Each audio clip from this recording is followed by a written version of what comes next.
We see the blinding lights of the stadium and the culmination of a career defined by gold and celebration. We easily memorize the statistics and admire the trophies, yet we rarely witness the agonizing, isolated hours required to lift them.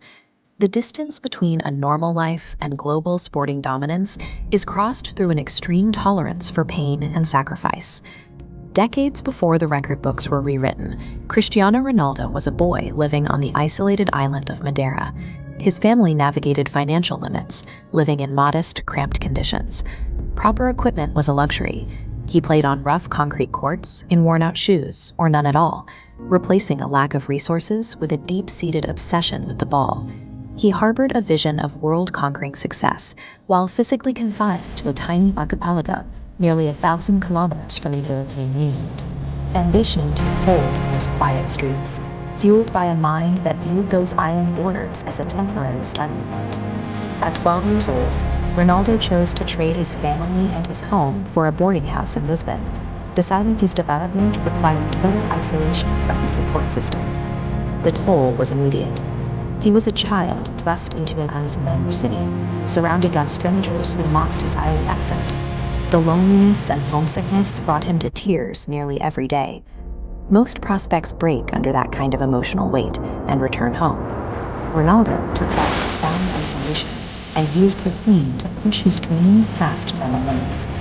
He accepted early on that reaching his goals meant severing the comfort of the familiar and staying in the crucible long after others had quit. As a teenager, the obstacles compounded. He faced scathing criticism from coaches, intense media scrutiny, and the physical growing pains of his own body. While his competitors rested, he stayed out.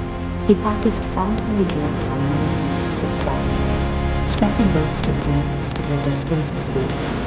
Every time he questioned his potential, he processed that rejection instead. He used public doubt and heartbreaking defeats to fuel his discipline. Physical and mental setbacks wash out those who rely on military books alone. For those with a systematic approach to training, failure was a requirement for adaptation. That preparation eventually led the world stage.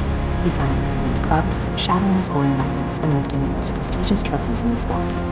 Reaching the top of the sporting world greatly inheritance. Instead, his focus on physical perfection and his pride. He built his daily life around a lonely, quiet routine far from the cameras. Grueling early morning sessions on empty pitches and extreme dietary control became his fixed baseline. Climbing the mountain is the first challenge. The ultimate test of a champion is maintaining a desperate hunger for improvement long after conquering the summit. The isolated boy from Funchal grew into a man with immense global influence. He evolved into a dedicated father, a global businessman, and a locker room leader. He leverages his reach to fund pediatric hospitals and life-saving surgeries, directing his wealth toward the same types of vulnerable communities he once came from. This final stage of his career involves shifting his power away from personal victory and toward the empowerment of others.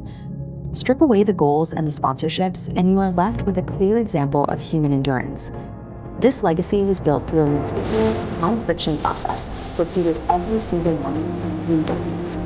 From the streets of Madeira to the highest peaks of the sport, he proved that no dream is too vast when it is backed by courage and a lifetime of relentless work.